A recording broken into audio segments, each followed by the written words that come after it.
ഇന്ന് കേരളത്തിലെ സാധാരണക്കാരായ ജനങ്ങളും സ്ത്രീകളും യുവാക്കളും ഒരേ മനസ്സോടെ നെഞ്ചോട് ചേർത്ത് പിടിക്കുന്ന ഒരു പേരുണ്ട്.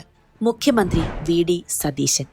കോൺഗ്രസ് ഹൈക്കമാൻഡ് അദ്ദേഹത്തെ കേരളത്തിന്റെ മുഖ്യമന്ത്രി കസേരയിലേക്ക് തിരഞ്ഞെടുത്തത് കേവലം സാങ്കേതികമായ കാരണങ്ങൾ കൊണ്ടല്ല, മറിച്ച് കേരളത്തിലെ സാധാരണക്കാരായ വോട്ടർമാർ തങ്ങളുടെ പ്രിയ നേതാവിനായി ഉയർത്തിയ ശക്തമായ ആവശ്യത്തിന്റെ ഫലമായിരുന്നു അത്.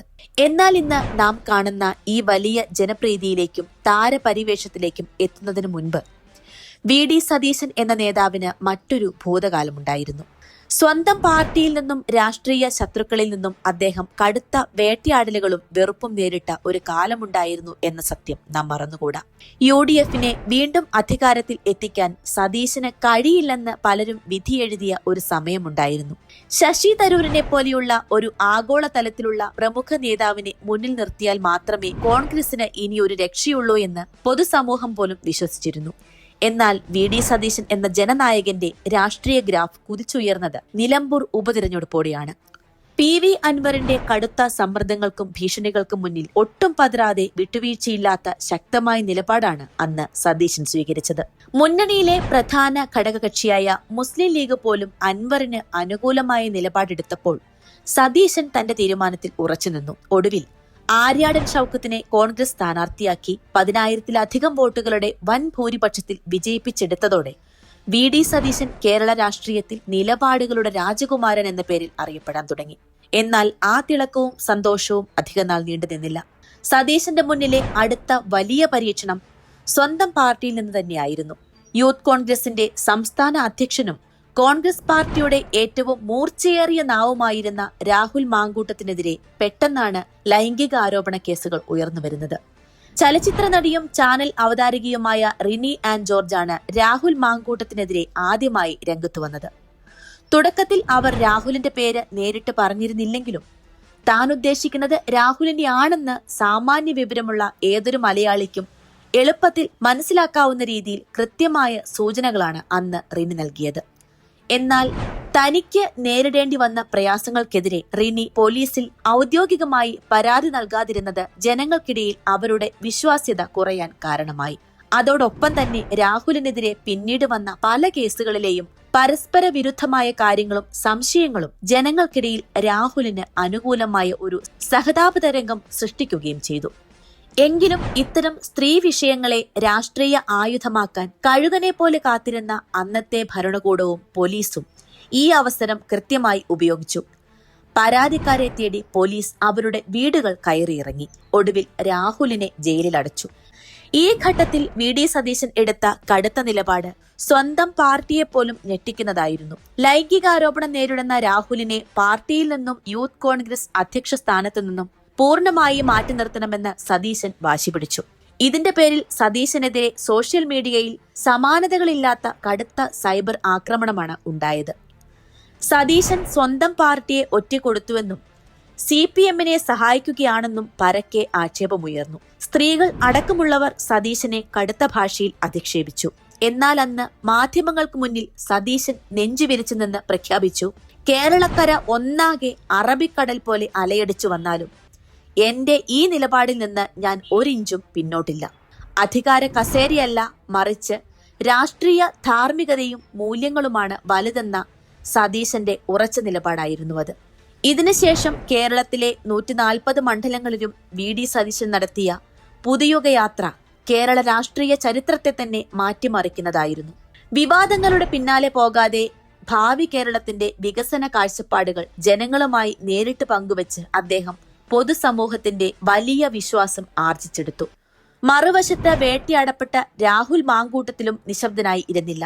നിയമസഭാ തിരഞ്ഞെടുപ്പ് വേളയിൽ അന്നത്തെ ഭരണകൂടത്തിന്റെ അഴിമതികളെയും ജനദ്രോഹ നടപടികളെയും എണ്ണി ചോദ്യം ചെയ്ത് കേവലം 4-5 വീഡിയോകൾ കൊണ്ട് സർക്കാരിനെ പൂർണ്ണമായി പ്രതിരോധത്തിലാക്കാൻ രാഹുലിന് കഴിഞ്ഞു. ആ പ്രയത്നങ്ങൾക്കൊടുവിൽ രൂപപ്പെട്ട വൻ ജനകീയ കൊടുങ്കാറ്റിൽ മുൻ ഭരണകൂടം തകർന്നടിയുകയും UDF 102 സീറ്റുകളുടെ ചരിത്ര ഭൂരിപക്ഷത്തോടെ അധികാരത്തിൽ വരികയും ചെയ്തു. അങ്ങനെ വി.ഡി. സതീശൻ കേരളത്തിന്റെ പുതിയ മുഖ്യമന്ത്രിയായി ചുമതലയേറ്റു. സതീശനും രാഹുൽ മാങ്കൂട്ടത്തിലും റിനി ആൻ ജോർജും ഒടുവിൽ ഒരുമിച്ചെത്തിയത് സതീശൻ കേരളത്തിന്റെ മുഖ്യമന്ത്രിയായി സത്യപ്രതിജ്ഞ ചെയ്യുന്ന വലിയ ചടങ്ങിനിടയിലാണ്.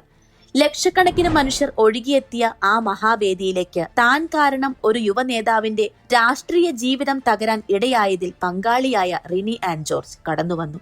പുതിയ മുഖ്യമന്ത്രിയെ കണ്ട് താനും ഈ വലിയ വിജയത്തിന്റെ ശില്പികളിൽ ഒരാളാണെന്ന ഭാവത്തിൽ ചിരിച്ചുകൊണ്ട് നടന്ന റിനിയെ ജനക്കൂട്ടം പെട്ടെന്ന് തിരിച്ചറിഞ്ഞു. പിന്നെ അവിടെ കേട്ടത് കോൺഗ്രസ് പ്രവർത്തകരുടെയും സാധാരണക്കാരുടെയും രോഷം നിറഞ്ഞ കൂക്കുവിളികളായിരുന്നു. റിനിയെ സഹായിക്കാൻ അവിടെ ഉണ്ടായിരുന്ന ഒരാൾ പോലും മുന്നോട്ട് വന്നില്ല. കാരണം പൊതുസമൂഹം അവരെ അത്രമേൽ വെറുത്തിരുന്നു. അപമാനിതയായ അവർ ജനക്കൂട്ടത്തിനിടയിലൂടെ എങ്ങോട്ടോ ഒളിഞ്ഞുമാറി.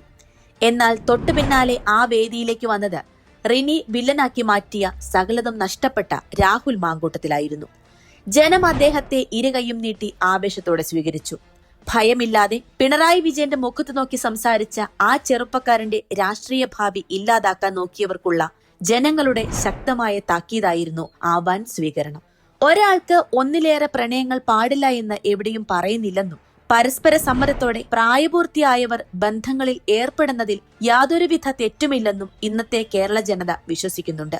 കാലത്തിനനുസരിച്ച് ജനങ്ങളുടെ ചിന്താഗതികൾ മാറിയിരിക്കുന്നു. ഈ മാറിയ കാഴ്ചപ്പാടാണ് യഥാർത്ഥത്തിൽ രാഹുലിന് അനുകൂലമായി മാറിയത്. ഇതുമാത്രമല്ല, ആദ്യം മുകേഷിനെതിരെയും പിന്നീട് ഗണേഷ് കുമാറിനെതിരെയും ഉയർന്നു വന്ന ആരോപണങ്ങളിൽ ഇടതുപക്ഷ സർക്കാർ സ്വീകരിച്ച ഇരട്ടത്താപ്പ് നയങ്ങൾ ജനങ്ങൾ കൃത്യമായി തിരിച്ചറിഞ്ഞിരുന്നു. രാഹുലിന്റെ വിഷയത്തിൽ അന്നത്തെ ഇടത് സർക്കാർ വെറും വ്യക്തിവൈരാഗ്യം തീർക്കുകയാണെന്ന തോന്നൽ ജനങ്ങൾക്കിടയിൽ ശക്തമായി ഉണ്ടായിരുന്നു. നിയമപരമായി താൻ ഒരു തെറ്റും ചെയ്തിട്ടില്ലെന്ന കാര്യത്തിൽ രാഹുൽ മാങ്കൂട്ടം ഇപ്പോഴും ഉറച്ചു നിൽക്കുന്നു. നിയമത്തിനു മുന്നിൽ താൻ കുറ്റക്കാരനല്ലെന്നും അതുകൊണ്ട് തന്നെ തന്റെ നിരപരാധിത്വം തെളിയിക്കാൻ തനിക്ക് അവസരം ലഭിക്കുമെന്നും അദ്ദേഹം ഉറച്ചു വിശ്വസിക്കുന്നു. ഇപ്പോൾ പുറത്തുവരുന്ന ഏറ്റവും വലിയ വാർത്തകൾ പ്രകാരം തനിക്കെതിരെ നടന്ന ഗൂഢാലോചനയെക്കുറിച്ച് അന്വേഷിക്കണമെന്ന് ആവശ്യപ്പെട്ട് രാഹുൽ മാങ്കൂട്ടത്തിൽ പുതിയ മുഖ്യമന്ത്രി VD സതീശന് മുന്നിലേക്ക് എത്തുമെന്നാണ് അറിയുന്നത്. കൃത്യമായ അന്വേഷണത്തിലൂടെ തന്റെ നിരപരാധിത്വം തെളിയിച്ച് പാർട്ടിയിലേക്ക് ശക്തമായി തിരികെ വരാമെന്ന് രാഹുൽ കരുതുന്നു. രാഹുലിന്റെ ആത്മമിത്രമായ ഷാഫി പറമ്പിലും ഇതിനായി കഠിന ശ്രമം നടത്തുന്നുണ്ട്. എന്നാൽ VD സതീശൻ എന്ന കർക്കശക്കാരനായ ഭരണാധികാരി ഇവിടെ എന്ത് നിലപാടായിരിക്കും സ്വീകരിക്കുക? സതീശൻ ചോദ്യം ചെയ്തത് രാഹുലിന്റെ നിയമപരമായ തെറ്റുകളെയല്ല, മറിച്ച് അദ്ദേഹത്തിന്റെ ധാർമ്മികതയെയാണ്. കോൺഗ്രസ് നേതൃത്വത്തിലിരിക്കാൻ ഇത്തരം സദാചാര മൂല്യച്യുതി ഉള്ളവർക്ക് അർഹതയില്ലെന്ന കർശന നിലപാടിലാണ് സതീശൻ. അതുകൊണ്ട് തന്നെ ഗൂഢാലോചന തെളിഞ്ഞാൽ പോലും രാഹുലിന് കോൺഗ്രസിന്റെ നേതൃനിരയിലേക്ക് അത്ര എളുപ്പത്തിൽ മടങ്ങിവരാൻ കഴിഞ്ഞേക്കില്ല. ഈ യാഥാർത്ഥ്യം കൃത്യമായി മനസ്സിലാക്കിക്കൊണ്ടാകാം സത്യപ്രതിജ്ഞാ വേദിയിൽ വെച്ച് മാധ്യമങ്ങളോട് സംസാരിച്ച രാഹുൽ മാങ്കൂട്ടത്തിൽ പറഞ്ഞത് ഇനി താൻ ഒരു രാഷ്ട്രീയ പാർട്ടിയുടെയും ലേബലില്ലാതെ സ്വതന്ത്രമായി പൊതുപ്രവർത്തനം നടത്താനാണ് ആഗ്രഹിക്കുന്നത് എന്ന്. VD സതീശൻ അധികാരത്തിൽ ഇരിക്കുന്നിടത്തോളം കാലം തനിക്ക് പാർട്ടിയിൽ സ്ഥാനമുണ്ടാകില്ലെന്ന് രാഹുലിന് കൃത്യമായി അറിയാം.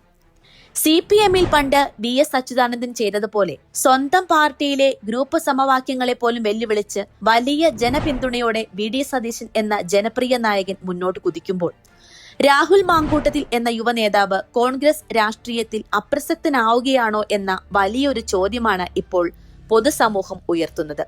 രാഹുലിനെതിരെയുള്ള കേസുകളിൽ ഉടൻ അന്വേഷണം പൂർത്തിയാവുകയും രാഹുൽ മാങ്കൂട്ടത്തിൽ നിരപരാധിയാണെന്ന് തെളിയിക്കപ്പെടുകയും ചെയ്താൽ അദ്ദേഹം UDF-ലേക്ക് മടങ്ങി വരാനുള്ള സാധ്യത രാഷ്ട്രീയ നിരീക്ഷകർ തള്ളിക്കളയുന്നില്ല.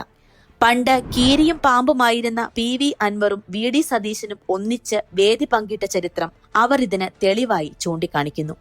എന്തായാലും ഒരു കാര്യം ഉറപ്പാണ്, കോൺഗ്രസിലേക്കുള്ള രാഹുൽ മാങ്കൂട്ടത്തിന്റെ തിരിച്ചുവരവ് അത്ര സുഗമമായിരിക്കില്ല.